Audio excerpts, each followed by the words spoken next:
So let's look at this from the student's point of view again. What I'm going to do is close down OneNote and close down that OneNote. Remember, we've removed the student from this notebook.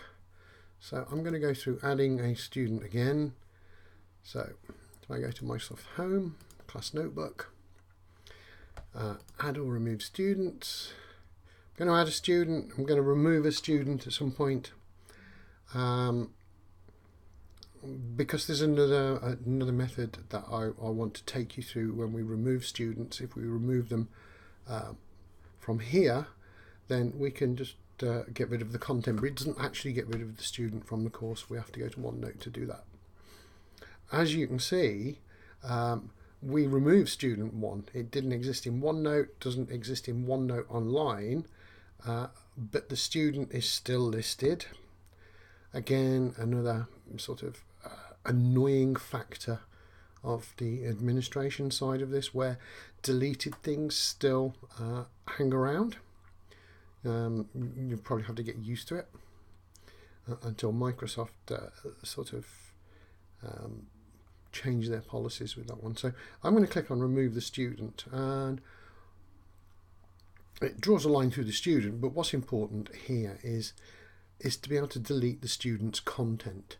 Now, generally, if you're going to delete a student, I would come here first, delete the student that you want, and then delete the student's content. That is going to save you a lot of aggravation when you're in OneNote. Let's say the student's been working on this notebook for a good 6 months and they've got loads and loads of work in there. If you try to delete them from the OneNote, that's going to take quite a long time to go through each and every student and delete 6 months' work. And chances are that it will end up resyncing it back together. However, if you delete the student's content, then this system takes control and makes it really quicker when you delete actual students from the notebook offline. So that's a tip, is to come here before you delete a student and delete their content. There's no content to be deleted. We may end up with an error message. So if I update, there we go. So I've got no student in the Year 7 notebook whatsoever. So I'm going to add a student, and we're going to take a look at it from a student point of view. So if I go back to my class notebook, add a student. Remember how we did that? We chose what the book that we wanted the student on, and we just typed in the name. Allow the list to drop down and click next and then update. We've just added a student and it's populated with all the details. That's good. So what I'm going to do, at the moment I'm teacher 1, I'm going to log off as teacher 1. Hopefully. Perhaps not yet. There we go, sign out of teacher 1. And then I'm going to log in as the student, switch to a different account, student 1, rsi.org.uk,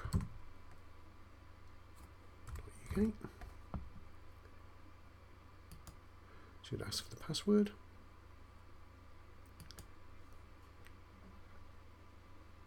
So now I am in as student 1. So you can take a look at it from student 1's point of view.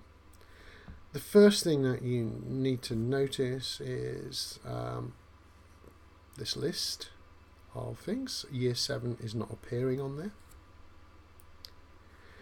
If I go to mail, so the student will get an email. So teacher, don't forget I've done it a couple of times, so it appears on here. So teacher 1 has shared the workbook with me. So if I click on there, I will get a link that I can open the workbook for. Now, the nice part about all of this and why it's worth it is so that students can have access to all of these workbooks and email on their devices. So if they've got iPads or tablets or phones, they can access the work 24/7 wherever they are. So we need to get them set up not only inside the school with their email addresses, but also to set up the system on their own devices, and then they've got far greater access to material. They can do it anywhere. They can do it in a library. They can do it on the bus to school, and so forth. The work is available to them 24/7. So to me, that is worthwhile going through the actual process of dealing with this. So here we go. I clicked on the email. They've been invited to whichever course. They can always click on this to log into it. And now they have the space set up for them with the topics, and they're ready to go. And as I said, this can be done on devices. One small caveat with devices is that they're not built really for editing, particularly with Word and Excel. The screens are the incorrect shape, don't update correctly, so the work may appear on top of one another. They're not very good for editing or writing, but they are superb for viewing. So the student, if I mark the student's work, the student can see it straight away and know what they've got to do. But I wouldn't encourage them to edit it on their devices or phones. That is more of a project for an actual computer. So there we go. We can see this from the student's point of view. The students got their own notebooks. These are the student's own notebooks and a teacher notebook. But this is the notebook that we've set up for them with lesson 1. We can add pages. They can actually add pages themselves. So maybe they're taking notes. It could be geography, so they can add a page to their notebook as they go along.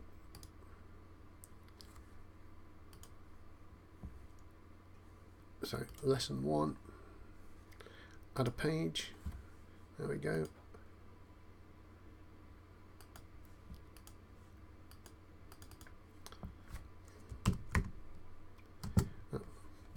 It'd be a lot better if I clicked on Edit Notebook, Edit in the browser. So they don't need to copy your work, or I mean, you don't even need to provide them with the work. They could just use this as a class notebook, and you will have access to whatever it is. My notes. These are my notes. These marking. Okay, so the student now for lesson 1 is creating their own notes, and job done. So we can close down.